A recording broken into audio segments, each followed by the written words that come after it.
እንደጋግሞ አንድ የሚሉት ነገር አለ በነገራችን ላይ እንዳላስረዝምብህ አይተው እንደሆነ ከታንክና ከምን ያለሰ በጦርነት ያልቻሉ እንደምን ሊያርጉ ነው ይሄ እኮ ታንክ አይደለም የሚበላው ያጣ ሰው በዳቦ የመጣበት ሰው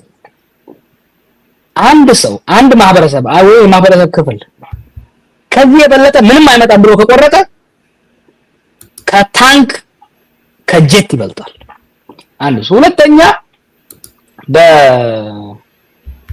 ትግል የሚንቀሳቀስ በተለይ ደግሞ ኮዙ ሁሉም የሚያነቃንቅና የሚያሳትፍ ሞራላዊ ልዕልና ያለው የበላይነት ያለው ኮዝ ይዞ የሚነሳ ከሆነ በቀላሉ ሊቋቋሙ አይችልም ሎክ ዘመቻቸውን ከጀመሩ አንድ ወር ነው ካጣጣሙት ወደ 2 ሳምንት ቢሆን ነው የስራቱ በስልጣን ከመጣ እንዳሁኑ ከቀበሌ እስከ ቀበሌ ተነግልቆ አያውቅም ነቀነቁት ማለት ነው ምክንያቱም ለነዚህ የጤና ባለሙያዎች የህይወት ጉዳይ ነው የህልውና ጉዳይ የክብር ጉዳይ የባለንጣናቱ ደግሞ አላዩትም ጭራሽ because ደሴቱ ስለሚኖሩት ይሄ ነው የነቀነቃቸው መፍትሄውን ማድረግ የነበረባቸው ሎንግ ታይም ነበር አሁን ደግሞ ምንድነው ያልሞት ባይ ተጋዳይ ነው አንሸነፍም ለማለት ነው እንጂ እኮ ተሸንፈዋል in a court of public opinion they are defeated ግን ያንን ሽንፈት አለመቀበል የሚያደርጉት መጣጣር ነው መልካም እንግዲህ ቀጣዩን አንድ ርዕስ እናንሳና ወደ ቀጥታ ወደ ህዝብ እናልፋለን አንደኛው ብልጽግና ሰሞኑን የህዝቡን ችግር በዚህ ደረጃ ካየ ነው ሌላኛው በተለይ የጤና ባለሙያዎችንና ይሄ የጤና ባለሙያዎቹ ጥያቄ በርካታ ውይይቶችና እናደርጋለን በመሃል የሚደውሉ ሰዎች ራሳቸውን ሐሳብ ይሰጣሉ ከዛ በርካታ ነገሮችን ከውስጥ እናነሳለን ግን ለህዝብ እድል መስጠት ስላለብን በርካታ ሰውም እየደወለ ስለሆነ ለህዝብ እድል መስጠት ስላለብን ብልጽግናስ ምን ውስጥ ነው ያለው ሰሞኑን ሲያደርጉት የነበረውን የድሮን ትርኢትም ተመልክተናል የድሮን ትርኢቱንም ስትቃወም ሌላ ጊዜ የፖለቲካ ልዩነት ይመስለን ነበር አሁን በኢኮኖሚ ባናደግ እንኳን በቴክኖሎጂ ያገናልና የኢኮኖሚ እድገታችንን መቃወም ይቻል ይሆናል ግን በቴክኖሎጂ እንዴት አደጋችሁ ብሎ ለሰው እንዴት ይቃወመናል ይሄ ሀገር ከመጥራት አኳያ ነው የሚታየው ስለዚህ ጀዋር ሀገር ነው የሚጣላው እንጂ የፖለቲካ ልዩነት ኖሮም አይደለም ድሮንም እንዲ መስራታችንና ማሰራጨታችን ወይ ደግሞ ለህዝባችን በዚህ ደረጃ ትርኢት ማሳየታችን በቴክኖሎጂ የደረስንበትን ምጥቀት የሚያሳይ ነው ስለዚህ ይሄንን ለምን ይቃወመናል የሚል ነገር ይነሳል ምንድን ነበር ከድሮኖቹ ጀርባ ያለው ነገር ያለውነታ ባቆም ይካንተ በደንብ እንስማ ብዬ ነው ወጣው ሁሉም ያውቃል ለምን ነገር ነው ያ ነገር በጣም የከነከነኝና ተጠፍበት የነበረው አንዱ ተራ አላስፈላጊ ውሸት ነበር ይሄ ብቻ አይደለም አቢ ተራ አላስፈላጊ ውሸቶችን ማምጣት ይወዳል ለምሳሌ ዝናብ አዘነብን ምን ነው ሳትላይት አመጠቅን አሁን ደግሞ ድሮን ሰራን ተራ ውሸት ነው ከዚህ በፊት ተደዋለው አላስፈላጊ ውሸት ሁለተኛው ደግሞ ሰው ዳቦ ይላል በጣም ይለው እኔ ድርቅ ብዙ ጊዜ ከሚያጠቃውና በእርዳታ ከሚኖር ሰው አካባቢ ነው የመጣሁት I'm not new to starvation ለምግብ እጦት የሰው ምግብ አጥቶ መቸገር ከበረሃ ከቆላማ አካባቢ ነው የመጣሁት I'm not new የከተማ ነዋሪ በተለይ ደግሞ ከሁሉም በላይ የተማረው አካል ምግብና መኖሪያ አጥቶ ሲያለቅስ በህይወት ያየው ለመጀመሪያ ጊዜ ነው በማንም ሀገር በነገራችን ላይ እኔ ብዙ ሀገር ሄጃለሁ ከመቶ ምናምን በላይ ሀገር ሄጃለሁ ከአጭር እስከ ረጅም ጊዜ ቆይቼበት ታዘብያለሁ ቁም ሀገር የባሰ ደሃ የሆኑ ሀገሮች ውስጥ መጃይቻለሁ አቺን ዲስቲቲት ሆኖ ለዳቦና ለመኖሪያ ለልብስ ሲያለቅስ አለኝ ሪሌቲቭሊ በማንኛውም ማህበረሰብ ውስጥ የጤና ባለሙያዎች የተሻለ ኑሮ ነው በዛ ሀገር ደረጃ ማለት ነው እኔ የኢትዮጵያ ሐኪሞች ከአሜሪካ እኩል ይኑሩ አይደለም ያልኩ ነው ኢምፓክት ከኬንያ እኩል ይሁኑ አይደለም ያልኩ ያለው የኬንያ ጂዲፒ ፐር ካፒታ ነፍስ ወከፍ ገቢ ከኢትዮጵያ እጥፍ ነው ስለዚህ ኢትዮጵያ ሐኪሞች ከኬንያ እኩል ይሁኑ አይደለም ነው የምለው ግን በኢትዮጵያ አቅም ራሱ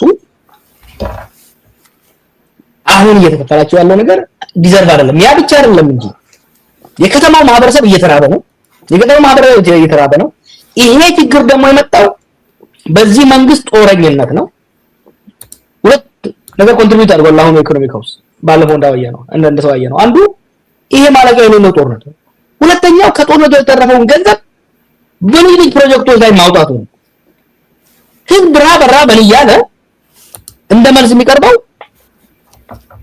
የድሮን ሾው ነው።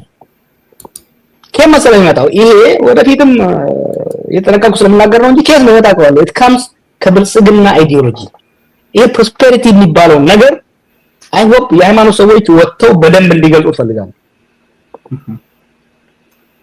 ሰዎችን እንደ ልክ ህዝብን እንደ ህፃን ነው የሚያየው። ልክ ህፃን ለምሳሌ ሮቦት እያለቀሰ እያለ በታቃጭልለት እሱን ትቶ ሊስቅልህ ይችላል። ማህበረሰብ እንደዛ ነው የሚያዩት። ፊሎሶፊ ምንድነው የሚለው?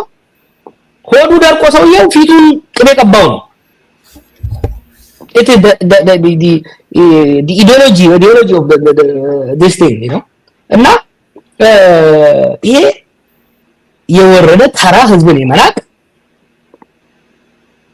እንትን ኳሳቶን አፍታሙ የስቴትሁድነት ስቴትሁድ እንዴ እኛ እኮ ለመለስን ሌሎቹን ስንቃወም ወይስ ኃይለ ማርያምን ስንቃወም እኮ መጥፎ መንግስት ሆናችሁ መንግስት ናችሁ ግን መጥፎ መንግስት ሆናችሁ ስቴት የሚባል ነገር አለ። ይሄን እኮ የዱርዬ ስራ አደረጉት። የተራ ዱርዬ ስራ እኮ ነው ያደረጉት። የሚያሳፍር ነገር እኮ ነው። ስንት ዲፕሎማት መሰለህ እየደወለ ሲፎግረኝ የነበረው እንዴት ነው እንደሚደረገው? እና የለም እንዳልኩ ውሸት ነው። ተከራይቶ ነው የመጣው። ሚሊዮኖች አፍስሶበት አይ ቲንክ 30 ሚሊዮን ምናምን ነው ከግሬው ኮሚሽን የተያዘበትን አስበው ከብለው ነው ያመጡት። በዛ ገንዘብ እኮ ብዙ ሰው ሊረዳ ይችላል። እና በውሸት ኦኬ የመጀመሪያ ስልጣን ያስከ አንድ አመት ልትዋሽ ትችላለህ። ሰዎች ሊሸውት ይችላል። ፈረንጆች ምን ነገር አለ? የተወሰኑ ሰዎችን ለተወሰኑ ጊዜ ልትዋሽ ትችላለህ። ሁሉንም ሰው ደግሞ ሁሉ ልትዋሽ አትችልም። አሁን ከቅጥ አለፈ። አሁን አስጠላ እንጂ ቢዚ ያስጠላ። አየህ ጥሩ እንግዲህ ወደ አድማጭ ተመልካቾቻችን ከእንግዲህ በኋላ ውይይት እያደረግን በመሃል ስልክ ከመጣ እየተቀበልን የምንሄድ ነው የሚሆነው። ከነገ ወደ ብልብልተኒ ጋፊ እንደሰኒ አፋን ከሚኒዮቹና አፋን ሳዴን አሰረተሉባቹ ደንደኙኒ አፋን እንግሊፋ አፋን ኦሮሞ አፋን አማሪፋቲኒ ጋፊ ሰንቢፋሰን ሱሌን ያይፈቹ እንደሰኒ ኤጋ ነምቶ ቆሰራራ ጅራ ካስኔቲሜ ዋንጀሩ ደገኝ አይ ቲንክ አባጅቴራ ጆር ከናወል ቀበቴ ኤጋ ኢዶ ገረገራቲ ዋን ባየቱ ካ አፋን አማራቲን ኤገሌ ኢርጫላ አኪሞን ዮኪንሞ ወሬን ቢጀታን ከሰት ረኮ ዲነግዴቲ ፊ ረኮ ወልማ ገለት ረኮ ቢይ ከሰ ጅርቱ ከሰቱ አማ ቃላይን ሰጀኛቲ ወል ቀበቴ ጅሩ አከብያት ዋን ጤፍ ደዋን ከና አከብያት ስርት ቀበኔ ሐሶፍና አፋን ኦሮሞት ስርት ስፔሲፊክ ጎን ይረታ ሰው እንደንደኛ ሮብራይ ሰናፊና ማና አፋን ማሪፋቲን ትዲማ ነሙን ባየና አፋን ማሪፋቲን ማልፍ ጎታን ነገኞ ቻኒ ቦሩማ ገላ ከነሙን ዲረት ልማቱ ጎቹ ዳፊዳ ከነጎኔ መሪ አስዋንቴ ፊ ሄሎ ተናስተላ አብሮስተለ ሰላም ነው ማለበል እንዳለል እንግዲህ ችግር ነው። ቀጥታ ወደ ጥያቄዎች አጠራርጋ አንሳለን እስኪ። እሺ በጣም አመሰግናለሁ አብታሙ በለሰጠኝ እድል። እኔ አቶ ጆዋር የምፈልገው ጥያቄ ኦኬ ቀጥል። ኦኬ መልካም። አቶ ጆዋር መጠየቅ የምፈልገው ጥያቄ ምንድነው? ያነሳው ችግር የሚታይና እውነት ነው። ነገር ግን ምንድነው መፍትሄው? መፍትሄ ሳለው ወይ የመፍትሄ አቅጣጫ ካለ አያይዞ ቢዶክመንቱ መልካም ነው። ምክንያቱም ሁሌ ችግር ብቻ የምናወራ ከሆነ አብሮ ከማዘን በስተቀር ምንም ማምጣት አይቻልም እና በሚታየው ችግር በአጠቃላይ መፍትሄውስ ምንድነው? መፍትሄውንም አብሮ ቢዶክመን መልካም ነው። ኤኒዌይስ በአጠቃላይ ለሚያነሳቸው ነገሮች በአጠቃላይ ክብር አለኝ። አቶ ጆዋርም በጣም ማከብረውና ሙሉ ሰው ነው። አመሰግናለሁ። በጣም አመሰግናለሁ። ሄሎ akkam nagaakam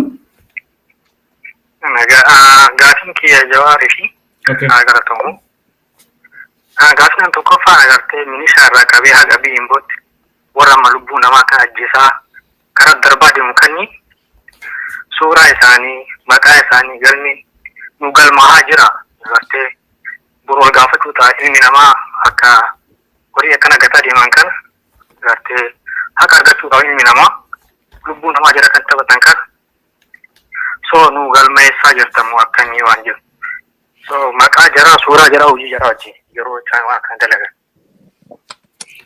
lammaffaa dhimma lafaa naannoo agartee aangatee illee asi lafa Oromiyaa kuba qabdanii maal jedhanii uummata buqqisa dhiibaa jiran kanni dararaa nama kennara gahaa jiru kun haaluma itti fufaadha agartanii haaluma kan dararaan tuffataan isaan ka jiraatanii kanuma hayyee galatooma. Tole galatoom. Gaafii tokko lama way dabalanneetti deebitti ceenaa. Hello? Hello. Abet? Hi, ጥያቄ ለመጠየቅ ነበር ጆዋር መሐመድ ኢንተርቪው እየተደረገ ነበርና ያ ቀጥል እየሰማህ ነው ኦኬ ያ ጥያቄ አሁን መንግስት እያደረገውን ያለውን ነገር ሁሉ እኛ እናውቃለን እና ሁሉ ሰው እያየ ነው ይሄ አሁን እየተደረገ ያለው ነገር ዶክተሮች ፕሮቴስት እያደረጉትን ያለውን ነገር ወደ ሌሎቹ ይሸጋገራል ወይስ ደግሞ እዚሁ ዶክተሮቹ ላይ ነው የሚቆመው አሁን እየተነሳ ያለው እንቅስቃሴ ብዬ መጠየቅ ፈልጋለሁ በጣም አመሰግናለሁ በጣም ጥሩ እናመሰግናለን ኦኬ ጀዋር አራት ጥያቄዎች አሉ እነዚህን ከስር እየመለስንና መስመር በደንብ አስረግጠን እያለፍንባቸው ብንሄድ ነው ጥሩ የሚሆነው ብዬ አስባለሁ የመጀመሪያው ጥያቄ ከዛን ጀምር ምንድነው መፍትሄው የሚል ነው ምናልባት ይዛቻዋልና ከዛን ቀጥል እስኪ መፍትሄው እኮ ግልጽና ቀላል ነው የጠየቁት ጥያቄ 12 ጥያቄዎች አስቀምጠዋል ከቀላሉ ጀምር ቀላሉ እነዚህ ባለሙያዎች የሚከፈላቸው ገንዘብ አይደለም ለወር ለሳምንት አይበቃቸውም ይሄንን ማንንም ሰው የተረዳውና የተስማማበት ሀገር ነው እንደ ሀገር የተስማማንበት አንድ ጉዳይ ካለ ምናልባት ሰፊውን ያደረገው እሱ ላይክ የዶክተሮቹን ብቻ ሳይሆን በአጠቃላይ የሀገሪቱን ችግር መጣበታለሁ ምክንያቱም አሁን በርኒንግ ኢሹ መልሰን እንሂድ እነዚህ ባለሙያዎች ያመጡት ጥያቄ ፍትሃዊ እንደሆነ ጭማሪ እንደሚያስፈልጋቸው ምናልባት ለረጅም ጊዜ በኋላ የተስማማንበት ጉዳይ ከሆነ ካለ ይሄ ፕሮባብሊ ለረጅም ጊዜ ከትግራይ እስከ ሶማሌ ክልል ከቤኒሻንጉል ጫፍ እስከ አፋር ከመዲና እስከ የትኛውም ቦታ ድንበር ሳያግጡ ሳይከለክለው ናሽናል ሙቭመንት የተፈጠረው እንዲሁም ደግሞ ትሩሊ ናሽናል ሰፖርት ያገኘው ይሄ ንቅናቄ ነው ስለዚህ ከምን እንጀምር ሌሎች ጥያቄዎችን በሂደት የሚመለሱ ጥያቄዎች አሉ የፖሊሲ ሪፎርም የህዝብ ጋር ተያያዙ ኢሚዲየትሊ ግን እነዚህ ሰዎች መባልተው ማለት ስላለባቸው የክፍያ ጭማሪ ሊደረግላቸው ይገባል ይሄ ቀላል ነው ጥያቄው ገንዘብ ከየት ይምጣ ከተባለ ገንዘብ አለ ኢትዮጵያ ገንዘብ ትልቅ ኢኮኖሚ ነው መክፈል ይችላል በጣም አለ የለም ከተባለ ቤተ መንግስቱን መሸጥ ነው የ10 ቢሊዮን እየወጣበት ያለው ቤተ መንግስት ጫራታ አድርጎ ለሂልተን ለሸረተን ለሌላ ሆቴል ካምፓኒ መሸጥ ነው ትልቅ ገንዘብ ነው ከዛ የሚገኘው ያ ለሐኪሞቹ ብቻ ሳይሆን ለመምህራኖቹ ጭምር ደሞዝ መክፈል ይችላል በነገራችን ላይ አብይ ካልሸጠው ወደፊት የሚመጣ መንግስት ይሸጠዋል ምንም ኢትዮጵያ ውስጥ ቅንጡ ቤተ መንግስት የሚያስፈልግበት ምንም ምክንያት የለም ኢትዮጵያ ያላት ሁለት ቤተ መንግስቶች ከበቂ በላይ ናቸው ኢንፋክት መናጢዳ ሀገር ሆነን ባለስልጣናት ወደ ቤተ መንግስት የሚሰሩበት ምንም ምክንያት የለም በብዙ ሀገራቸው አጥቶስ ሄጃቸዋለሁ ጠቅላይ ሚኒስትሮችና በተለንቶቹ እኮ የሚኖሩት ቢሮ እኮ ማለት ነው ሶ ገንዘብ የለኝም አካላዊ በጀት የለኝም ካለ ቤተ መንግስቱን ይሽጥና ምክንያቱም ቤተ መንግስቱ የኢትዮጵያ ህዝብ ጥያቄ አይደለም የኢትዮጵያ ህዝብ አይፈልገውም ይሽጠውና ይፈላቸው ጀዋር ስልጣን ቢይዝ የመጀመሪያ ስራው ምናልባት የሀገሪቱን ኑሮ ለመቀየርም ሆነ እርምጃ የሚወስደው ቤተ መንግስቱን ይሸጣል በዛ አጋጣሚ ብናስበውና ፖለቲከኛ ስለሆነ ቤተ መንግስቱና የተሰሩት ሪዞርቶች በሙሉ ወደ ፕራይቬት ሴክተር መዞር አለባቸው ወደ ሆቴሎች